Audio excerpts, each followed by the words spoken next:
వైఎస్ఆర్సీపీ ప్రభుత్వ హయాంలో వైఎస్ జగన్మోహన్ రెడ్డి ముఖ్యమంత్రిగా ఉన్నటువంటి సమయంలో వాలంటీర్ల పేరుతో ప్రజాధనాన్ని కోట్ల రూపాయలు దండుకొని దాన్ని ఐప్యాక్కి తరలించారు అనేటువంటి ఆరోపణలు ఇప్పుడు జగన్మోహన్ రెడ్డి మీద వస్తున్నటువంటి నేపథ్యంలో అసలు ఆ అంశంలో ఏం జరిగిందనేది మనం పూర్తి స్థాయిలో చర్చించుకునేటువంటి ప్రయత్నం చేద్దాం. ప్రస్తుతం మనతో పాటు ఉన్నారు ప్రముఖ రాజకీయ విశ్లేషకులు రాజేష్ అప్సాని గారు. సార్తో మాట్లాడదాం. సార్ నమస్తే సార్. వేల కోట్ల రూపాయల ప్రజాధనాన్ని జగన్మోహన్ రెడ్డి ప్రభుత్వం లూటీ చేసి ఆ ధనాన్ని వివిధ రూపాల్లో ఐప్యాక్కి చేరవేసింది అనేటువంటి ఆరోపణలు ఇప్పుడు జగన్మోహన్ రెడ్డి ప్రభుత్వం మీద తలెత్తాయి. ఏంటి సార్, దీన్ని ఎలా చూడాలి? ఇప్పుడు వాస్తవంగా పాలకులుగా ఉన్నవాళ్ళు ప్రజల నుంచి పన్నుల ద్వారా సేకరించే ప్రతి రూపాయికి కస్టోడియన్ లాగా ఉండాలి. అవును. అంటే నేను పాలకుడుగా ఉన్నా కాబట్టి నేను పరిపాలించే ప్రభుత్వానికి, అంటే నేను అధినేతగా ఉన్న ప్రభుత్వానికి ప్రజల నుంచి సమకూర్చబడే ప్రతి రిసోర్సెస్ నా ఇష్టారీతిన నా డిస్క్రిప్షన్ మేరకు ఖర్చు పెట్టుకుంటాను అని చెప్పని ఏ పాలకుడైనా సరే ఆలోచిస్తే అది పాలన అంటే అడ్మినిస్ట్రేటివ్ అఫైర్స్ పట్ల అవగాహన లేని వ్యవహారాలుగానే భావించాలి. సార్, ఇవాళ జగన్మోహన్ రెడ్డి గారు పాలకుడిగా ఉన్న రోజున ఎన్ని సందర్భాల్లో ఆయన అధికార దుర్వినియోగంతో ఎన్ని వేల కోట్ల రూపాయలు నష్టం ప్రభుత్వానికి ప్రజలు కట్టిన పన్ను డబ్బుకి జరిగిందనేది మనం చాలా సందర్భాల్లో చర్చించాం. ఈ వాలంటీర్ వ్యవస్థ పేరిట జరిగిన ఈ నష్టం, అదే సందర్భంలో దీని మాటం జరిగిన దోపిడీ ఇవాళ చాలా విస్తృతంగా చర్చనీయాంశంగా మారింది. సార్, అంటే నా ఉద్దేశం అయితే ఇవాళ ఫీల్డ్ ఆపరేటింగ్ ఏజెన్సీ పేరిట వాలంటీర్ల ట్రైనింగ్ అండ్ మానిటరింగ్, సార్, దీనికోసం అని చెప్పి రామ్ ఇన్ఫో పేరిట యుఎన్ కార్పొరేట్ యూనికాన్ కన్సల్టెన్సీ అనేవాళ్ళు ఇప్పుడు యుఎన్ కార్పొరేట్ అంటున్నారు. ఈ రెండు కంపెనీల కోసం అని చెప్పని సుమారుగా 554 కోట్ల రూపాయలు నిధులు మళ్లింపు జరిగింది. ఆ మళ్లించిన నిధుల్ని ఇండైరెక్ట్గా ఐప్యాక్ బృందానికి అందించారు అని చెప్పని ఇప్పుడు వార్తలు వస్తూ ఉన్నాయి. సార్, అంటే ఇవాళ మనం 554 కోట్ల రూపాయలు అవినీతికి పాల్పడ్డారు. జగన్మోహన్ రెడ్డి గారికి సంబంధించిన వైసీపీ పార్టీకి సర్వీస్ ప్రొవైడర్గా ఉన్న ఐప్యాక్ అనే సంస్థకి ప్రభుత్వ నిధుల్ని మళ్లించారు. వైసీపీ పార్టీకి సర్వీస్ ప్రొవైడర్గా ఉంటే వైసీపీ పార్టీ ఫండ్స్ నుంచి వాళ్ళకి సర్వీస్ ఛార్జ్ పే చేయాలి. అవును, ప్రజాధనాన్ని చేసి. ఐప్యాక్ అనే ఒక సంస్థ ప్రభుత్వంతో నోవే కన్సర్న్, ప్రభుత్వంతో ఏ విధమైన బిజినెస్ వాళ్ళకి లేదు. సార్, కానీ ప్రభుత్వ ధనాన్ని వాళ్ళకి కట్టబెట్టారు అని అంటే 100కి 100 రూపాయలు ఇక్కడ వైసీపీ పార్టీ అధినేతగా జగన్మోహన్ రెడ్డి గారు తన పార్టీ ప్రయోజనాల కోసం ముఖ్యమంత్రిగా తనకున్న అధికారాన్ని దుర్వినియోగం చేశారనేది నిర్ధారణ అవుతుంది ఇక్కడ. అయితే నా ఉద్దేశం అయితే ఏంటంటే ఇవాళ మనం మాట్లాడుకుంటున్న ఈ ప్రజాధనం దుర్వినియోగం విషయంలో తన రాజకీయ ప్రయోజనాల కోసం ప్రభుత్వ ధనాన్ని జగన్మోహన్ రెడ్డి గారు దుర్వినియోగం చేసిన విషయంలో ఇప్పుడు మాట్లాడుకుంటున్న 554 కోట్లు అనేది ఒక చిన్న పీనట్ మాత్రమే. ఓకే, కొన్ని వేల కోట్ల రూపాయలు ఆయన దుర్వినియోగం చేశారు. కొంచెం వివరించి చెప్తాను నేను. సార్, అసలు ఈ వాలంటీర్ వ్యవస్థ ఎందుకు? వాలంటీర్ వ్యవస్థ ఏర్పాటు చేసినప్పుడు ఏం చెప్పారు ఆయన? సంక్షేమ పథకాలన్నీ ప్రజల గడప వద్దకు చేరువ చేయటం కోసం, ముఖ్యంగా రేషన్ బియ్యాన్ని ప్రజలకు చేరువ చేస్తాము, అలాగే ఓల్డేజ్ పెన్షన్, విడో పెన్షన్ లాంటి సామాజిక పెన్షన్లని ఆ లబ్ధిదారులు ఇళ్లకు చేరుస్తాము, అందుకోసం వాలంటీర్ వ్యవస్థను ఏర్పాటు చేస్తున్నామని చెప్పారు. జగన్మోహన్ రెడ్డి గారు ముఖ్యమంత్రి కాకముందు సంక్షేమ పథకాలు అమలు జరిగినాయి.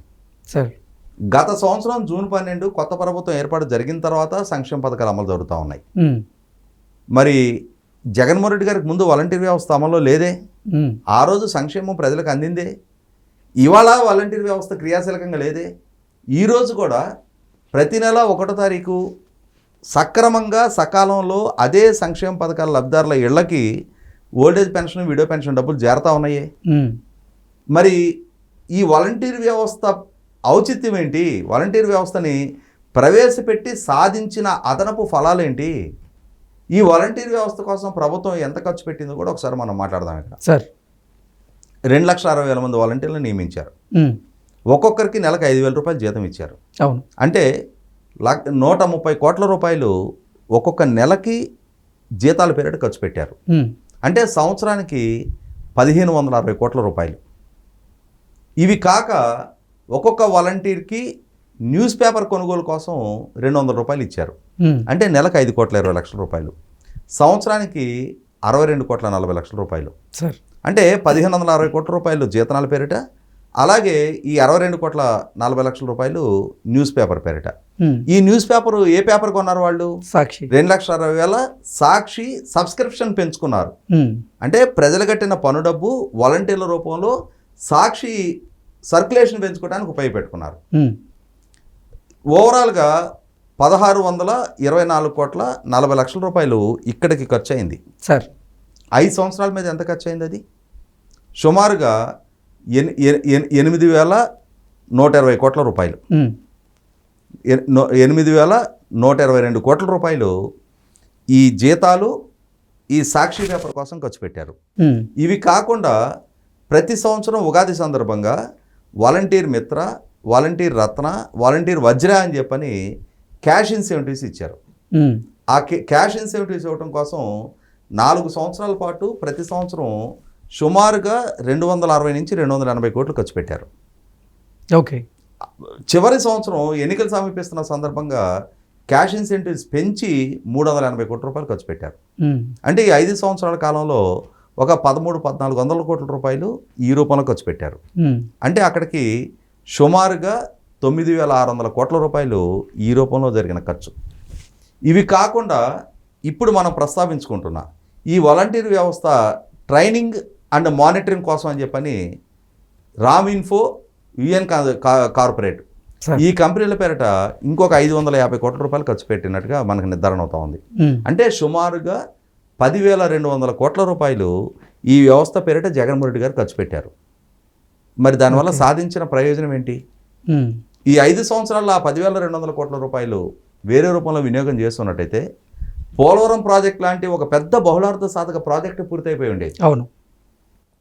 ఓవరాల్గా 5 సంవత్సరాల జగన్మోహన్ రెడ్డి గారి పాలనా హయాంలో రాష్ట్ర ఇరిగేషన్ రంగానికి పెట్టిన ఖర్చు ఏమో 22,000 కోట్ల రూపాయలు. రాష్ట్ర రాజధాని నిర్మాణం కోసం ₹1 ఖర్చు పెట్టాల.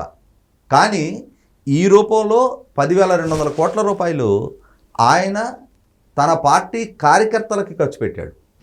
వాళ్ళ వల్ల సాధించింది ఏంటి అంటే ప్రజల నుంచి డేటా సేకరించడం, జగన్మోహన్ రెడ్డి గారు అలాగే వైసీపీ పార్టీల కార్యక్రమాలకు ప్రజలను తరలింపజేయడం, సార్ వైసీపీ పార్టీ సేవలో నిమగ్నం అవడం కోసం 2,60,000 మంది వైసీపీ కార్యకర్తలను ఎంపిక చేసి వాళ్ళకి 10,200 కోట్ల రూపాయలు ఈ రకంగా ఖర్చు పెట్టారని చెప్పి నిర్ధారణ అవుతుంది కదా. 100కి 100 రూపాయలు ఇవాళ ఈ 10,200 కోట్ల రూపాయలకి అకౌంటబిలిటీ ఏది? వాళ్ళ వల్ల సాధించిన ప్రయోజనం ఏంటి? వాళ్ళకి ఏదైనా పోయిన పర్మనెంట్ ఎంప్లాయ్మెంట్ క్రియేట్ చేశారా? వాళ్ళ వల్ల సమాజానికి, ప్రభుత్వానికి వనగూరిన అదనపు ఆదాయ వనరులు ఏమైనా ఉన్నాయా?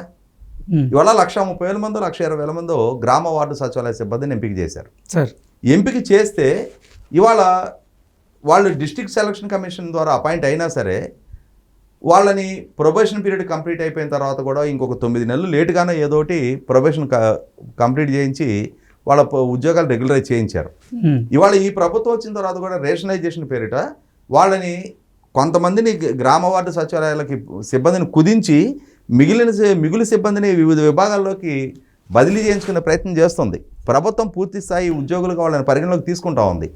మరి ఈ వాలంటీర్లని ఏ ప్రయోజనాల కోసం జగన్మోహన్ రెడ్డి గారు వాడారు? 100కి 100 రూపాయలు తన రాజకీయ ప్రయోజనాల కోసం, ఓకే, తన ప్రత్యర్థుల్ని గ్రామ స్థాయిలో తమ స్థానిక నాయకులకి ఒక 10 మందితో ఒక ప్రైవేట్ సైన్యంగా వీళ్ళని తయారు చేయడం కోసం దానికి ప్రభుత్వ డబ్బు ఖర్చు పెట్టాడు. ఇన్ని వేల కోట్ల రూపాయలు ఇంత డబ్బు ఖర్చు పెట్టిన నేపథ్యంలో దాన్ని బాధ్యతారాహిత్యంగా తన రాజకీయ అవసరాల కోసం ఖర్చు పెట్టిన నేపథ్యంలో రాబోయే ఎన్నికల కోసం తన చేతిలో ఒక బృందం ఉండాలి అని చెప్పని వాళ్ళని ఆ విధంగా ప్రభుత్వ డబ్బుతోటి ఒక రకంగా మనం ఏం చెప్పుకుంటాం, మనకి ప్రైవేట్ ఆర్మీలు మెయింటైన్ చేస్తుంటారు కదా, అదే టైప్లో వీళ్ళని కూడా నాకు లక్షల మంది సైన్యం ఉన్నారు, నేను యుద్ధానికి సిద్ధమని కదా ఆయన చెప్పాడు.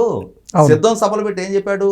రాబోతున్న యుద్ధానికి సిద్ధం కండి, స్లీవ్స్ మడిచి సిద్ధం కండి అని చెప్పని తన శ్రేణుల్ని, ముఖ్యంగా మీరే నా బలం బలగమని చెప్పని సభా వేదికల మీద నుంచి వాలంటీర్లను ఉద్దేశించి ఆయన ప్రసంగించాడు.